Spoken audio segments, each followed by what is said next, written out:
Setelah ditetapkan sebagai tersangka, Jero Wacik menegaskan akan taat hukum. Berikut adalah pernyataan Jero Wacik selengkapnya. Saya akan tetap berada di Indonesia untuk mengikuti seluruh proses hukum yang akan berjalan.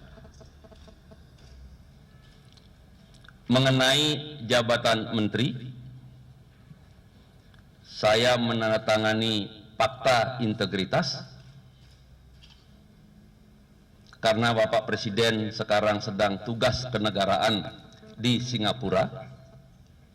Jadi nanti kalau beliau sudah kembali, saya akan menghadap beliau dulu sehingga proses itu akan berjalan. Ya, ini pernyataan Pak Jero Wacik pada saat hari penetapan sebagai tersangka dan sekarang sudah menyerahkan surat pengunduran diri dan Presiden akan segera membuat putusan pekan depan katanya begitu. Jadi tidak mengherankan sebenarnya kalau sudah dalam posisi ini memang dalam pemerintahan orang dekat Presiden. Itu yang menjadi pertanyaan dan menjadi hal yang bukan saya agak bergetar ketika kemudian melihat beberapa fakta yang memperlihatkan bahwa itu seperti the president's man yang jatuh dalam kasus-kasus seperti itu. Mulai dari Hambalang, itu ada Adil Malarangeng, lalu kemudian ada Jero, lalu ada kemudian Haji. Ada Anas Urbaningrum, ada Haji. Itu yang menjadi pertanyaan dan kemudian kok bisa begini gitu. Dan kemudian menjadi pertanyaan lagi tadi Nung. Menurut saya terus kita kita bisa bicara jaringnya tadi. Jaringnya karena kita mulai dengan 1,3 triliun yang pegawai di bawah tadi Pak Yusuf. Itu luar biasa itu.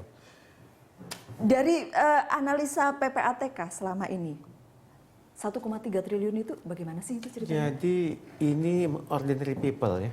Orang biasa ya. Gitu ya. Sehingga kita juga penasaran. Karena ini masanya cukup lama, 5 tahun. 5 Transaksinya tahun, seperti apa sih? Jadi sekitar 870 sekian kali masukkan duit cash. Hampir setiap hari. 870 kali? Iya, cash. Pecahannya itu seribuan Singapura dolar. Wow. Nominalnya itu antara 800 juta sampai 1, sekian M. Setiap hari. Almost every day ya. Nah, sehingga yang menjadi kita curious itu, kenapa tidak ada yang tahu? Kalau kami tidak bongkar, sampai sekarang jalan terus nih kayaknya. Itu satu. Yang kedua, padahal nggak pinter-pinter amat ya dia. Kalau transaksinya besar sekali tiap hari pasti akan terendus gitu kan. Karena bodohnya dia maka terbukti. Bukan karena bodohnya dia, karena Pak Yusuf memperhatikannya. Saya melihat pertama yang buat kita menjadi lebih ingin tahu dalam, pecahan uangnya itu tidak lazim ada di Indonesia. Itu betul. Berarti dibayar di Singapura. Sehingga kita mengatakan bahwa ini kemungkinan nyokot trader tadi. Tradernya di luar negeri. Nyogok trader, ya. Ini satu kapal baru, ya kan? Nah sekarang bagaimana tempat lain? Nah sehingga saya masuk lagi nih sekalian. Kita masih proses ada lagi menyangkut mafia, yang disebut-sebut mafia. Nah tapi kita belum bisa simpulkan karena baru seperti jalan ini. Apakah termasuk misalnya cost recovery yang kemudian diributkan seperti bahwa itu 100 triliun begitu? Itu pernah kita waktu kasus Chevron. Yang ini yang saya sebut tadi adalah masalah pembelian. Seperti kata Pak Kordubi tadi. Jadi bagaimana mekanisme pembelian oleh Pertamina melalui pihak ketiga pakai calok lagi, itu ada selisih fee. Sekian persen. Kalikan sekian banyak yang diimpor, waduh banyak sekali duitnya. Nah ini kalau bisa potong Kompas, mungkin paling ada penghematan sekian, 100 triliun misalnya, itu satu. Yang kedua, transparansinya. Kita tidak pernah baca di koran, misalnya Pertamina butuh sekian, siapa yang nggak ada. Jadi itu membuat lubang. Pak Kurtubi, berdasarkan pengalaman Pak Kurtubi, bagaimana sih ini? Ini memang sisi impor. Migas kita itu amat sangat rawan.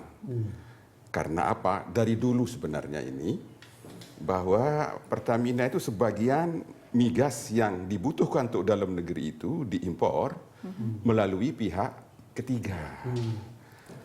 Inilah persoalannya di situ. Nah, pihak ketiga ini menurut pendapat saya, sekalipun penunjukannya sudah melewati tender ya, transparan, tidak ada penyogokan. Tetap ada lubang gitu ya bisa? Bukan, tetap negara rugi. Oh, tetap negara rugi. Karena apa? Karena dia trader, bukan produsen. Dia membeli Kalau kemudian langsung akan lebih. mestinya Negara dibanding- rugi atau dia tidur saja, memang negara kita ini tahu bahwa itu rugi tapi dibiarkan berjalan. dibiarkan terus menerus. Itulah yang Tapi meskipun lewat trader, lewat tender, kayaknya pemenangnya itu terus ya. Iya, banyak perusahaan tapi Satu orang pemiliknya itu saja, satu orang. nggak pernah yang lain kan ya. Iya, Itu kan. Ini kerjanya apa? Banyak pihak, termasuk kalau boleh saya utarakan di sini, ada konsultan yang dipakai oleh Pertamina yang base-nya itu di Hawaii begitu. Selalu rekomendasinya ke Pertamina dengan memaparkan kapasitas kilang di Asia Tenggara sudah sangat banyak. Pertamina tidak perlu membangun kilang, beli lebih murah. Selalu begitu rekomendasinya ini. Karena mungkin menguntungkan pihak yang sebelah lain. Soalnya apa? Konsultan ini kliennya juga para trader. Saya mengerti. Iya. Para trader. Jadi Kalau yang kecil-kecil Pak Kurtubi, kalau yang tadi Pak Yusuf katakan menyuap trader, padahal orang biasa lah itu ya. Pak Yusuf, mungkin bisa di breakdown kira-kira yang membeli minyak mentah dari orang Pertamina yang curian tadi, itu trader asing atau trader Kalau lokal? dilihat dari pecahan alat bayarnya, seribuan Singapura dolar nggak lazim. Ya. Yang kedua, pola pembayaran cash ini ada sesuatu yang subhat. Ya. Kalau dia betul dia transfer dong. Kemudian frekuensi setiap hari. Ya, kemudian maksudnya kita lihat mengalirnya uang ini ke pihak-pihak yang berhubungan dengan pekerjaan tadi, misalnya pengamanan wilayah laut. Terdeteksi nggak Pak Yusuf tradernya itu dari mana gitu? Tidak, kan dibayar dengan Oke. cash. Karena Ini cash masalahnya. ini kemungkinannya ya. Ya, kemungkinannya. migas yang diimpor oleh Pertamina balik lagi. Kemungkinannya. Ya, jadi balik bawa lagi. dari sini bawa keluar lalu kemudian Balik lagi dengan duit harga mengalir. mahal. Diatur aja begitu. Nah, saya ingin satu hal sebetulnya, sayangnya KPK tidak hadir di sini karena terminologi ketika mengumumkan itu adalah Jero Waci memeras. Memeras itu Ya. berarti dia menekan Meminta gitu ya, rekanan, benar-benar. menekan lalu kemudian memeras. Padahal dalam kasus ini kalau lihat angka yang 9,9 miliar itu bukanlah sebuah angka yang besar, kan posisinya itu kan dengan bisnis minyak yang besar, ini mestinya kan menyuap sebetulnya. Ada orang yang menyuap, jadi belum tentu dia memeras, mungkin dia meminta. Ini kan terminologi yang karena dia mau, bahkan kata si Abraham Samad, orang ini serakah, Ya. suka bermewah-mewah. Tapi kalau lihat dalam konteks bisnis minyak yang begitu besar, kenapa KPK tidak menyebut bahwa itu ada penyuapan begitu misalnya? Kalau lihat bahwa kemudian banyak sekali orang yang terlibat dan masih banyak yang akan terlibat di luar orang ini, mestinya kan penyuapan, bukan memeras begitu. Gini, kalau memeras itu biasanya kan preman, ya kan? Itu kan preman dan dapatnya cuma kecil. Mungkin karena kecil itu dianggap pemeras. Gitu loh. Nah kalau gede nanti, kalau jumlahnya lebih gede 1 triliun itu nanti menyuap itu kan. Karena kecil memeras. Coba. Itu terminologi preman kan itu. Coba. Jadi kemungkinan besar bukan beliau yang kontak langsung, Ya. tapi sekjen lah. Iya, iya, iya. Nah, sekjen punya pengaruh, ya, punya pengaruh. Ini buat mereka terpaksa memberi. Nah, ini salah satu sebab. Begitu terpaksa memberi, maka terminologinya menjadi memeras. Gitu ya. Pak Kurtubi, sekjen meminta kepada rekanan, sekjen meminta kepada perusahaan. Memang itu Bunyinya biasa. begini. Ada survei sebenarnya yang memberikan indikasi, survei dari Fraser Institute Kanada dalam World Petroleum Survey tahun 2011-2012. Indonesia dikategorikan sebagai negara yang mengelola migasnya salah satu terburuk di dunia. Salah satu sebabnya Adalah pejabat di bidang yang punya otoriti di bidang migas itu langsung tidak langsung meminta uang ke pelaku usaha migas di Indonesia. Meminta uang. Disebut di situ, Ya. meminta uang kepada pelaku usaha migas Indonesia untuk kepentingan pribadi dan pihak-pihak tertentu. Ada itu Pak laporan Fraser Institute Kanada, survei seperti itu. Dari dulu memang saya sudah curiga bahwa ini suatu saat akan ketangkep ini. Jadi Ya. ini omongan Pak Kurtubi kalau kita lihat Ya. cocok dengan pola transaksinya. Karena store cash Pak. Ya, gitu. Karena kalau orang biasa meres, suap, gratifikasi itu tidak transfer, pasti kalau cash. transfer langsung Sekarang ketahuan ya. pertanyaan saya ke Pak Yusuf, ini kan kejadiannya di Pak Jero Waci ini, tapi mafia migas ini kan sudah lama.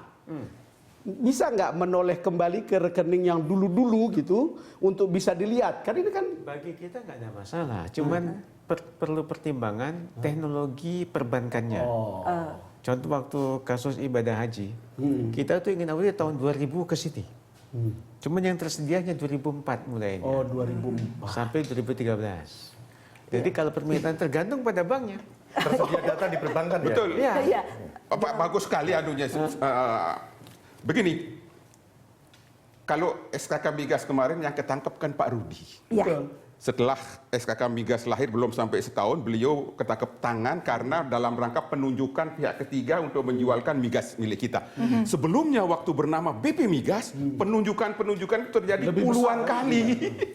Puluhan kali. Jangan-jangan itu sebabnya survei itu keluar. Hasil Maksud survei saya itu kalau keluar. bisa dilacak yang dulu-dulu, ya PPATK saya rasa akan Menurut Pak Yusuf sudah sepertiga jalan ya ini ya. Kita sudah melangkah ke sana. Iya.